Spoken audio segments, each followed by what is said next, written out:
For today's video, I'm on Chester walls. Well, the walls surrounding Chester City. Anyway, I'm looking at the final place where King Charles apparently started to realise, you know what, the English Civil War may well be lost. Anyway, let's have a look at the history of this fantastic place. Today, Chester's walls are perfect for a walk and a view over the city and the river. But in the 1640s, England was tearing itself apart in the English Civil War. On one side, you had King Charles I and his Royalists, and on the other, Parliament, who challenged how much power the king should have. Chester backed the king, which made this city incredibly important. And suddenly, these old walls weren't just historic landmarks anymore. They were defences, because by 1645, the war was coming right to Chester's doorstep.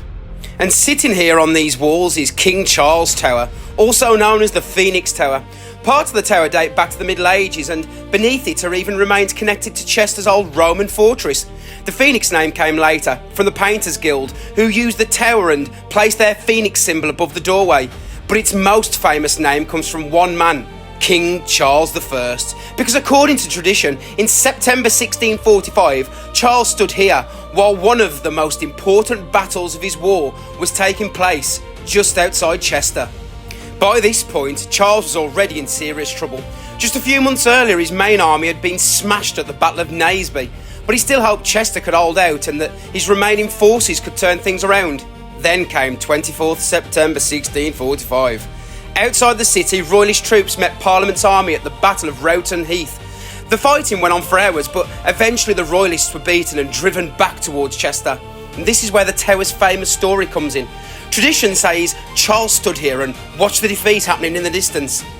Now, historians aren't completely certain he watched it from this exact tower, but Charles was in Chester that day, that's for sure, and the defeat was devastating. After Naseby, Rowton Heath was another massive blow. Charles was losing men left, right and centre, losing strongholds and rapidly running out of ways to win the war. But we need to remember that it wasn't just here where the Civil War was taking place. It fascinates me just how close to home some of the fighting was. There was fighting at Camp Hill in Birmingham. Dudley Castle was a Royalist stronghold, and in 1644 came the Battle of Tipton Green, a battle I've covered already on this channel. So this really was a war fought all across the country, and in September 1645 it was coming to an end. And that's what fascinates me about King Charles Tower. Today it's a quiet little tower on a beautiful city wall, but nearly 400 years ago it stood at the centre of a country tearing itself apart. And whether Charles watched the battle from this spot or not, you can stand here today, look across the same landscape and imagine just how desperate that moment must have felt.